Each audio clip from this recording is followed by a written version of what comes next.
Banjara Hills NBT నగరంలో Hare Krishna golden టెంపుల్లో ఆలయ 5వ బ్రహ్మోత్సవాలు ఘనంగా జరుగుతున్నాయి. డిసెంబర్ 5వ తేదీన ప్రారంభమైన ఈ వేడుకలు డిసెంబర్ 10 వరకు 6 రోజుల పాటు నిర్వహిస్తున్నారు.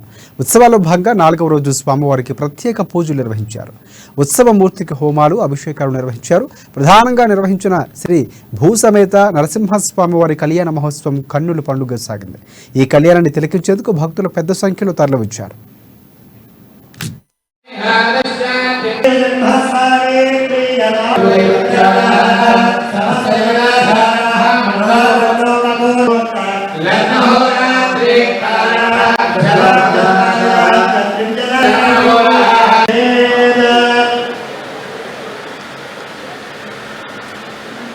विद्यादे नमः ओम सद्गुरुप्रदाये नमः सिद्धादे नमः ओम विभूते नमः ओम श्रद्धादे नमः ओम पताये नमः ओम सुदे नमः लोकसोदाये नमः